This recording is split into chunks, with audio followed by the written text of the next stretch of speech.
Iran and the US are racing to find the missing crew member of a downed American fighter jet.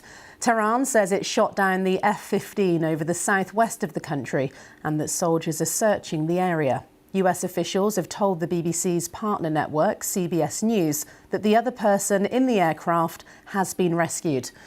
Iran's state media reports that the country's air defence system shot down a second US aircraft, which crashed in the Gulf.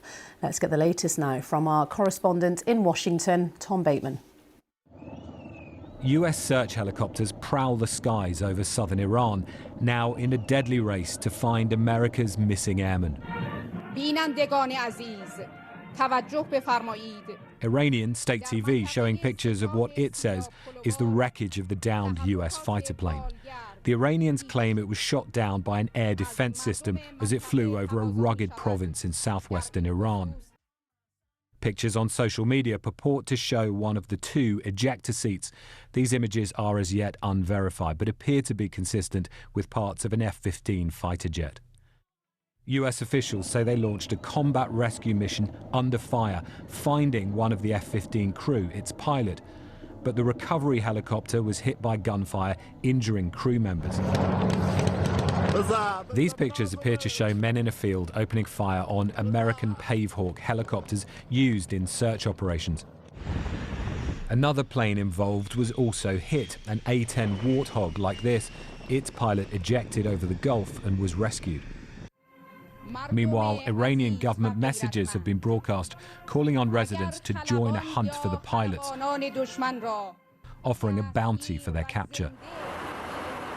This is the F-15E Strike Eagle, one of America's most advanced fighter planes. It's used for bombing raids and to shoot down drones. Behind the pilot is a weapons systems officer. Shown here at RAF Lakenheath in Suffolk, Iran's military claims the downed plane was from the Lakenheath squadron, but the BBC has not confirmed this. This former F-15 pilot says the missing crew member will have been equipped for survival. Once they're on the ground there, what's going to be going through their minds? First thing is, how do I get myself away from where it is that I am, and then how do I make contact with friendly forces to get myself back into friendly hands?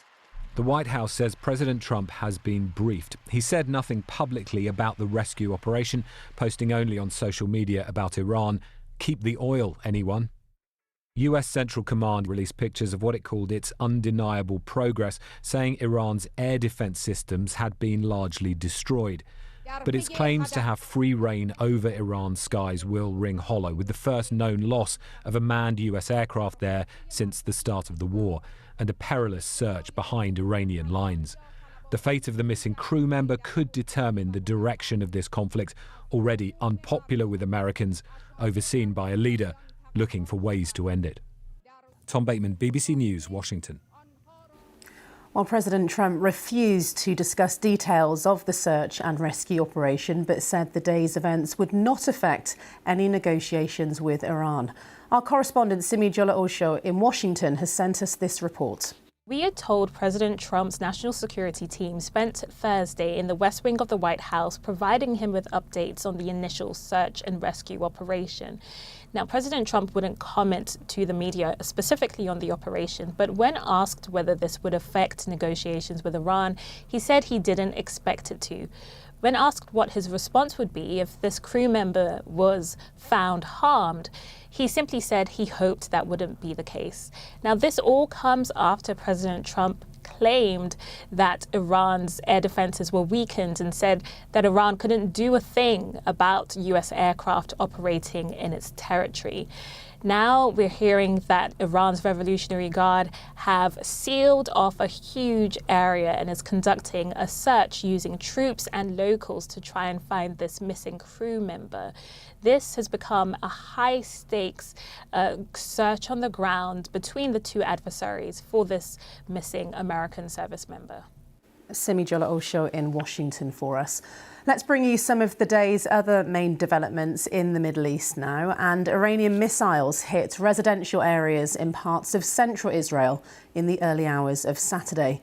Israel's military says it's conducting strikes on Lebanon's capital, Beirut. The IDF says the strikes are targeting Hezbollah infrastructure sites. Elsewhere, heavy explosions have been reported in the Iranian capital, Tehran. Fighter jets have also been heard in the sky.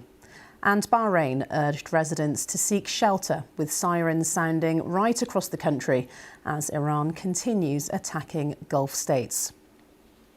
As the US-Israel conflict with Iran intensifies, unrest is spreading across the region. President Trump is warning Iran of greater destruction unless it does what it knows it has to do.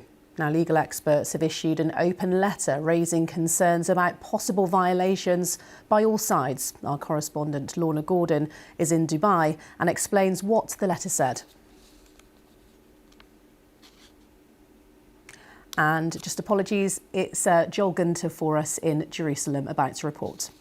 This is now the very big issue in the region, that this F-15 fighter jet was downed over Iran.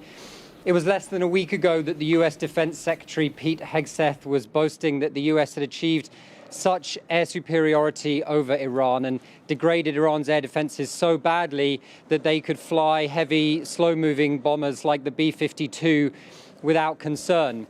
Now, just a few days later, we have this jet being downed. We have one member of the crew who's been rescued, but one still unaccounted for. And as you heard there from our colleagues in DC, the IRGC, the Iranian forces, have sealed off a large area and are searching for the pilot. The stakes are now very high. President Trump has said he believes it won't affect negotiations.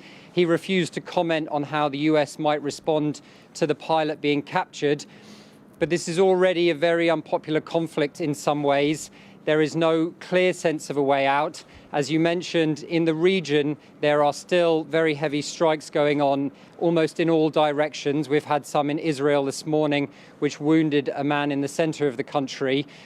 So if this pilot, if this member of the aircrew is captured, it does significantly, potentially raise the stakes for the US. And Joel, as you've been talking there, this sense of how the mood is changing right across the region, do you think what's happened in the last 24 hours may change the way the US and Israel go forward in terms of trying to end this war as quickly as possible? Well, it's been clear for a little while. There have been signs that President Trump is keen for a quick exit. You know, he said this past week that he thought the US would withdraw from this conflict within 2 to 3 weeks. Israeli defense officials here have said that they believe that their military objectives against Iran are almost complete. But in the same sentence, almost, President Trump will say his plan is to bomb Iran back to the Stone Ages. There have been continued strikes now moving on to critical infrastructure, including civilian infrastructure. Those strikes are ongoing. We had the Passover holiday in the past few days in Israel, normally a time of joy and celebration, but continued volleys of Iranian ballistic missiles coming through into Israel, wounding more than a dozen people, some critically. So I can't say there's really a sense here in the region that there is a definitive or reasonable plan for the end of this conflict. Here in Israel, here in other parts of the region, Iran, certainly in southern Lebanon and in the Gulf, it feels very much alive. So that was Joel Gunter reporting for us from Jerusalem in reaction to the downed fighter jet from there.